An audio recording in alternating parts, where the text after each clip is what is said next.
थी, कोई दर्द नहीं हुआ डिलीवरी का। डिलीवरी का दर्द बहुत होता है साहिबो। मैं इस टॉपिक पर बात करता हूँ, बहुत होता है दर्द। मालूम है साइंस क्या कहती है? एक साइंसदान ने यह कहा कि डिलीवरी में एक औरत को बच्चा पैदा करते वक्त इतना दर्द होता है, अगर वही दर्द 60 या 70 मर्दों को बांट दिया जाए तो ये मर्द मर भी सकते हैं।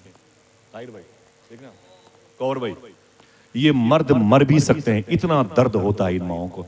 लेकिन अफसोस की बात है कि माएँ इतनी तकलीफ को झेल जाती हैं, लेकिन बच्चे अपनी माँ की थोड़ी सी तकलीफ बर्दाश्त नहीं करते। अपनी माँ को जूतों से मारते, अपनी माँ को ठोकरे मारते हैं, अपनी माँ को गालियां देते हैं, अपनी ही बेटी की शादी के मौके पर अपनी माँ को दावत नहीं देते। कहते हैं बूढ़ी माँ पागल हो गई है, छोटे वाले भाई के बहकावे में आ गई है। माज़अल्लाह रब्बिल आलमीन, ऐसा कहीं होता है? बगदाद शरीफ में शेख बशीर गिलानी एक बुजुर्ग हैं, वो कहते हैं कोरोना के दौर में मेरी बच्चियां मेरे बच्चे सब बीमार पड़ गए थे, ऑक्सीजन की कमी थी, दवाइयां नहीं मिलती थी और पूरा शहर जाम था। कहाँ जाता बगदाद शरीफ में, गौस पाक के रोजे पर भी नहीं आ पाता था। बच्चियां मेरी बीमार, वो खांसते हुए, वो परेशान, तो मैं समझ गई ये सब मर जाएंगे, रोने लगा। फिर मुझे एक ही चीज समझ में आई, मैंने अपनी माँ को बिस्तर से उठाया और उसे तख्त पे लाके बिठा दिया और उसके पैर के नीचे मैंने वो बड़ा वाला जो होता नहीं टब, प्लास्टिक का टब जिसमें बच्चे नहाते हैं, वो लाके अपनी माँ के पैर के नीचे रख दिए। एक लोटे में पानी लेके आया, अपनी माँ के पैर धुले और पैर के जो धुलने का गुसाला था, पानी था, वो टब में आ गया। फिर मैंने अपने बच्चों को, बीवी को, बेटियों को बुलाया, मैंने कहा लाइन से बैठ जाओ। सब लाइन से बैठ गए। मैंने अपनी माँ के पैर के धोवन को गिलास में भर भर के अपनी सारी बेटियों को पिलाना शुरू किया और मैंने कहा सुनो, किसी और बीमारी की वजह से तुम्हें मौत आ सकती है, कोरोना की वजह से मौत नहीं आ सकती है, इसलिए कि मैंने तुम्हें अपनी माँ के पैरों का धोवन पिला दिया है। यार माँ माँ होती है मेरे भाई, माँ को नफरत से मत देखा करो। अच्छा हाथ उठा के बताएं कितने लोगों की माँ घर पे जिंदा है? उठाएं माशाल्लाह। एक मिनट में बोले, उठाए रखिएगा, बोले अय अल्लाह तेरा शुक्र है। फिर से बोले, फिर से बोले, ऊंची बोले। इंशाल्लाह वादा करो कि जब कभी भी अपने घर से बाहर जाओगे तो अपनी माँ का हाथ चूम के जाओगे। बोलो भाई, बोलो इंशाल्लाह। जो दिक्कतें पेश आए अपनी माँ से कहा करो इंशाअल्लाह। सरकारे महबूब इलाही कहते हैं कि मेरी माँ जब तक जिंदा थी मेरा कोई काम रुका नहीं और माँ के इंतकाल के बाद भी मेरा कोई काम रुका नहीं। जब मेरी माँ का इंतकाल हो गया तो मैं अपनी माँ की कब्र के पास जाता था और माँ की कब्र पे बैठ के मैं दुआ करता था, मेरी माँ कब्र के नीचे आमीन कहती थी और मेरा काम बन जाया करता था। माँ मेरा टॉपिक नहीं वरना बात करता, बात तो हुजूर की आमद की है। जरा फिर से बोलें, सरकार की आमद, नूर वाला, नूर वाला।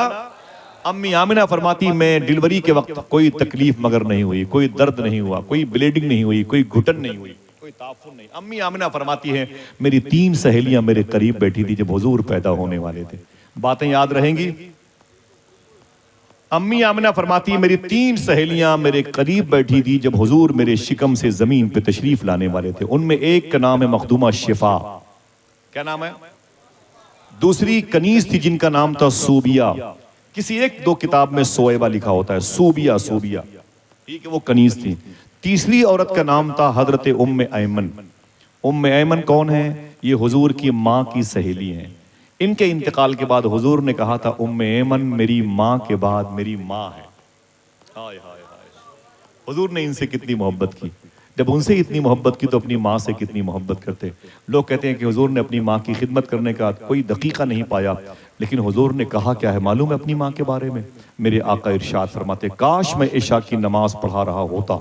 जुमले सुनिएगा, काश मैं इशा की नमाज पढ़ा रहा होता और मेरी माँ बाबे आयशा के करीब, ये रियाजुल जन्ना की तीसरी सफ के पास गेट है, काश मैं इशा की नमाज पढ़ा रहा होता और मेरी माँ बाबे आयशा उस दरवाजे पे खड़ी होकर बोलती बेटे मोहम्मद इधर आओ, तो हुजूर फरमाते मैं नियत तोड़ करके अपनी माँ से लिपट जाता।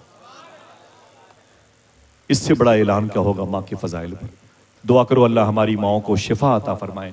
हमारी माँ का इंतकाल हो गया, हमारी माँ का इंतकाल मालूम है इमाम हुसैन से, गौर भाई, ताहिर भाई, मेरी माँ इतनी मोहब्बत करती थी कि मेरी माँ का इंतकाल भी आशूरे की 10 तारीख को हुआ था।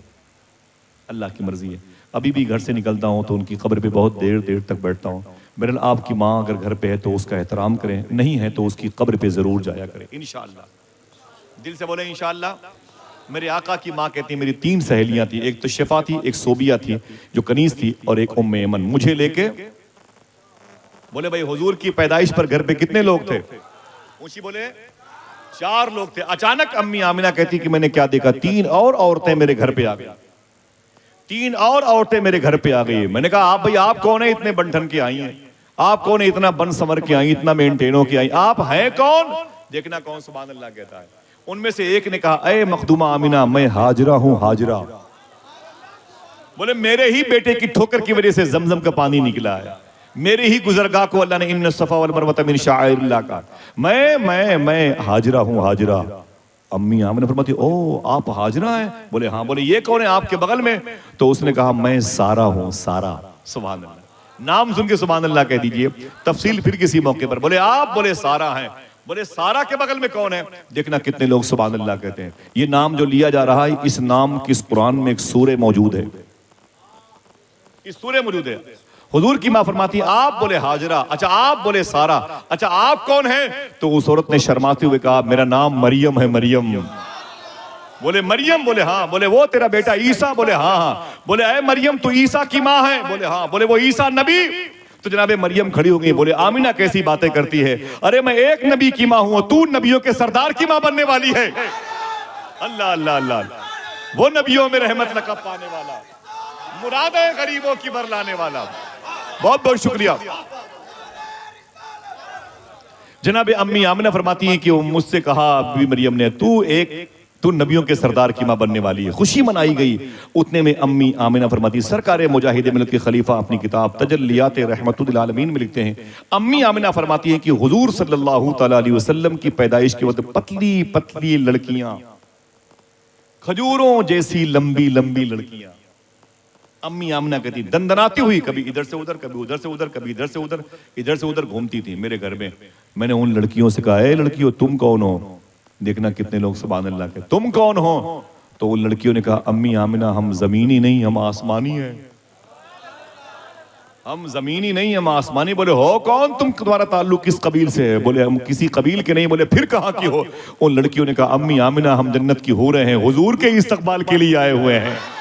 मेरे इमाम ने क्या कहा था, जिस सुहानी घड़ी चमका तैबा का चांद, उस दिल अफरोज साअत पे लाखों सलाम। हाथों को उठा के बोलो उस दिल अफरोज साअत पे, हाथों को लहरा के उस दिल अफरोज साअत पे। अम्मी आमिना फरमाती खुशियां ही खुशियां थी, हर तरफ दरूद के नगमे गूंज रहे थे। हिंदुस्तानी घड़ी के मुताबिक 4:32 पे, कितने? फिर से बोलो, फिर से बोलो, 4:32 पे अम्मी आमिना के घर में हुजूर सल्लल्लाहु तआला अलैहि वसल्लम पहली मर्तबे ज़ाहिरी जिस्म मुबारका के साथ जमीन पे तशरीफ ला रहे हैं। जरा हाथों को उठा के फिर से बोल दो, अस्सलातु वस्सलामु अलैका या। बोलो बोलो बोलो, अपने माँ बाप की मग़फ़िरत के लिए ऊंची बोलो,